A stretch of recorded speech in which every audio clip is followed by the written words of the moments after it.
Si vous êtes débutant en électronique, cette vidéo c'est pour vous. Alors, quand on est débutant, généralement le plus difficile, c'est les bases tout simplement. Et bien, s'il y a bien un moyen d'apprendre l'électronique, comme j'aime le dire souvent, c'est de mettre la main à la pâte. Alors, pour ce faire, le meilleur moyen c'est de démonter les composants électroniques et les observer de plus près. Donc là, par exemple, je démonte un vieux téléphone. Qu'est-ce qu'il y a? Je marque là, on a une batterie, la carte électronique, il y a plein de composants. Et là, par exemple, c'est un circuit électronique récupéré d'un vieux onduleur. Alors, ce qui est pratique, c'est d'identifier les différents composants électroniques.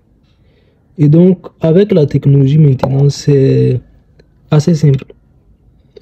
Avec votre smartphone, vous allez sur Google. Vous faites une recherche inversée, c'est-à-dire à partir d'une image du composant, vous allez déjà connaître le nom de ce composant, identifier ce composant. Et donc, là, je place le téléphone en face du composant. On va commencer par celui-là. Un condensateur. Je prends la photo. Et là, on a les résultats. Comme vous pouvez le voir, ce qu'on cherche ici, c'est le nom du composant d'abord. Donc là, on observe. Là, je vois condensateur, le condensateur. Ça dit ce composant est un condensateur. Pour vérifier ça, je vais sur la barre de recherche, je tape condensateur. Sur les résultats de recherche, si j'observe la même image, c'est-à-dire si j'observe l'image de ce composant-là, c'est que c'est exactement le composant en question. Donc là, je tape condensateur.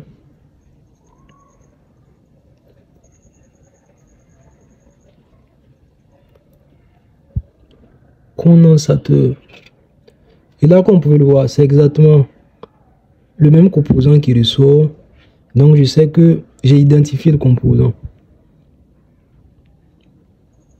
Et là, maintenant, je vais aller sur un site où je vais en apprendre un peu plus sur ce composant-là. Perso, je préfère Wikipédia. Donc, je vais sur Wikipédia. Ok, cette page-là parle du condensateur. Et comme vous pouvez le voir, on me dit que le condensateur est un composant électronique élémentaire constitué de deux armatures conductrices appelées électrodes, etc. Elle permet de stocker de l'énergie, de stabiliser une alimentation électrique, de séparer le courant alternatif du courant continu. Ok. Un peu de mathématiques. Comportement. Wikipédia, c'est... Wikipédia, c'est une mine d'or. Et donc là, vous pouvez utiliser le même schéma pour chacun de ces composants-là. Donc, on reprend l'expérience. Là, on va utiliser... on va tester ce composant. Donc, on va sur Google. Recherche inversée. Je place en face. Tout en face. Et bam. Voyons voir. Alors là, comme vous pouvez le voir, c'est un peu plus complexe. La meilleure technique serait de récupérer complètement le composant, de l'isoler et de faire une photo. Donc là, on va tout simplement essayer notre composant. On va prendre la résistance. On fait une photo. Et bam. Et déjà là qu'on peut le voir, résistance. Pour se rassurer que ce composant est bien une résistance, on va sur Google. On tape résistance. Résistance. On lance la recherche et là, comme on peut le voir, on a cette photo là. On les met côte à côte. Évidemment, c'est bien ce composant là. Donc, on sait que ce composant là déjà s'appelle résistance. Donc, comme d'habitude, On va sur Wikipédia. La mine d'or. Donc là, on clique. Wikipédia va nous donner des détails un peu plus techniques. Donc là, on voit que on appelle les résistances l'aptitude d'un matériau conducteur à s'opposer au passage d'un courant électrique sous une tension donnée. Alors, comme je vous l'ai déjà dit, l'idéal serait de récupérer chaque composant, de les isoler et de prendre la photo, de sorte à avoir des résultats plus précis. Pour ce faire, j'ai déjà publié une vidéo dans laquelle je montre comment récupérer les composants électroniques, de façon simple évidemment. Si cela vous intéresse, checkez mes vidéos précédentes et vous serez satisfait. Alors prenons cette autre carte là, comme on peut le voir, d'autres composants là, par exemple c'est des relais.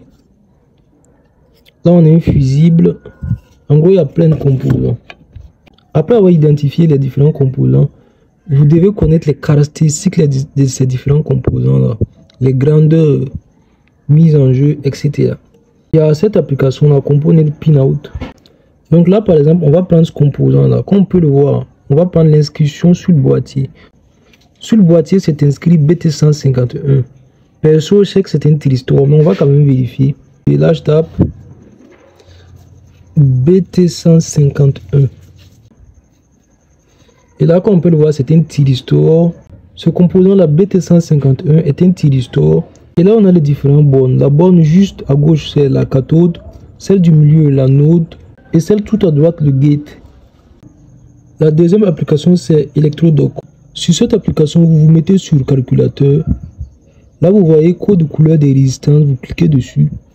Et vous pouvez déterminer la valeur exacte de cette résistance-là grâce au code de couleur. Comme vous pouvez le voir sur cette résistance-là. Déjà, on a 4 barres. Et donc 4 couleurs. Donc là, je précise 4 bandes. Et là, j'indique les différentes couleurs. On a marron, noir, marron, or. Donc là, je tape marron, noir, marron et or. Et comme vous pouvez le voir, on dit que cette résistance là a une valeur de 100 ohms. En gros, une résistance de 100 ohms. Le chiffre juste à droite, c'est la tolérance. Ça indique qu'on a une tolérance de plus ou moins 5%. Pour en apprendre plus, je vous invite à checker les autres vidéos de ma chaîne. Moi, je vous dis à la prochaine pour une nouvelle vidéo.